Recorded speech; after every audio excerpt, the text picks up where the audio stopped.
Well, let me say, first of all, I can't take any credit whatsoever. I met with a number of ministers last week after talking to you on the air here, I think it was Monday or Tuesday, and the family members contacted me. And, yeah, there were some very heated exchanges and some persons who wanted to do some things. I heard that. That were not, I don't think, in their best interest. And I have been in contact with with officials at the United States Justice Department. And I'm working with those ministers. I hope to see some of them today. And some family members. And we are pursuing going to the Justice Department.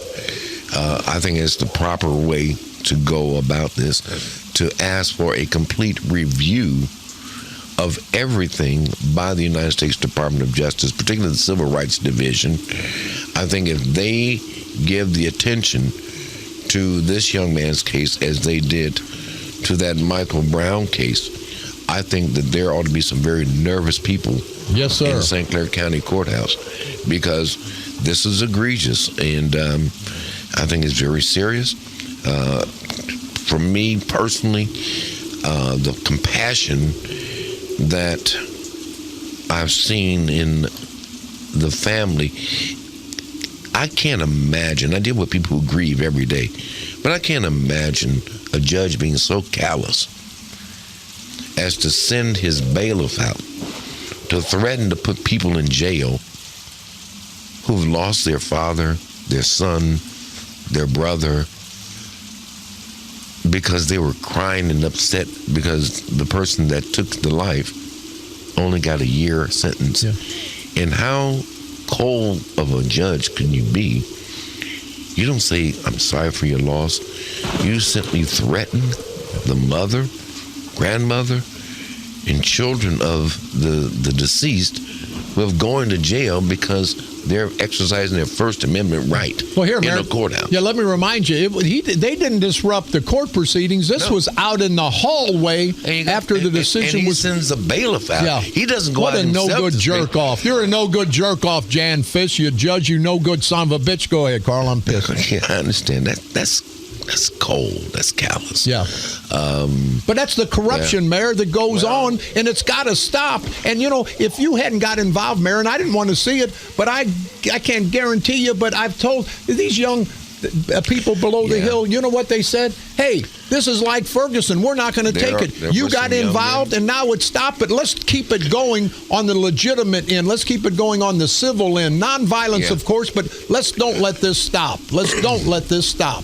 Well, I like how you always use that phrase politically, of course. It's almost as bad as when you flip the script. In the courthouse tonight, I heard you and Ed Cochran talking about this.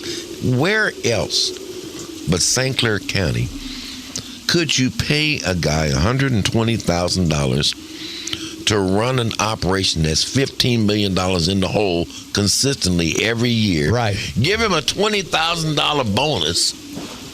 Okay, and then say, well, he probably makes about $150,000 with benefits and everything else. You're giving this guy a $20,000 bonus, but he doesn't report to one elected official, and now you've got men and women who are going tonight who have been elected to do the county's business, and you're going to have one guy say, no, we don't need to tell the elected officials what's going on at the airport.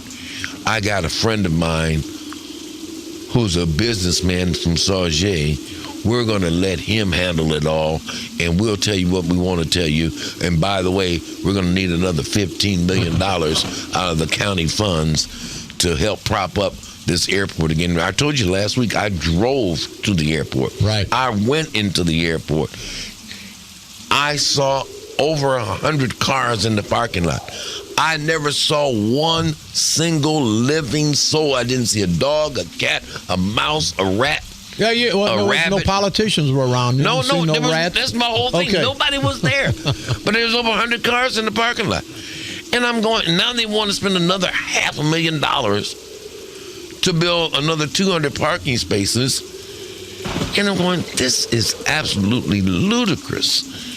I don't understand how anybody can run their business. And I sincerely propose, that when the St. Clair County Freedom Coalition elects its candidates this November, I'm going to be standing on that first charge, the very first county board meeting that they are there, and I'm going to ask the new members of the county board to give back to every taxpayer in St. Clair County some of their money in a check next year. If we can give $15 million to a failed operation, which is taxpayers' money, and then get this guy $20,000 bonus for blowing the job out there, we ought to be able to give the taxpayers who work every day, own small businesses, pay for their house, pay for the schools. They're not getting any money back from Springfield. They're not getting any money back from Washington. They ought to get some money back from Belleville. You're exactly right. Remember, don't forget the $110,000 associate or assistant director of the airport that's out shooting pigeons all day. I mean, it just gets worse and worse. But let me share this with you. I often tease you about what's going to happen in Springfield. I'm looking forward to you getting elected in November. I'm looking forward to going with my hearse to drive you to Springfield to get sworn in. And then I'm looking forward to the very first time that you stand up on the floor of the House of Representatives, because it'll probably be the only time they let you speak. They're probably not going to let you speak after that. They're not going to recognize you. They're not going to be able to shut you up because you're going to still speak. But it's going to be, I think that's what I'm hearing Ed Cockrell in Hagelstein and the other members of the St. Clair County Board who just want a voice tonight, just want a voice in the taxpayers that they represent from every end of St. Clair County. And I think it's a criminal shame that the leadership won't allow the membership to participate with spending our tax dollar. Good point. Mayor Carl Officer, co-chair of the St. Clair County Freedom Coalition. Again, Mayor, I want to salute you because I believe without you, we'd had another Ferguson on our hand. And I think if you don't pursue this and the good people of St. Clair County don't get behind you, there may be another Ferguson. Mayor Carl Officer, thank you very much.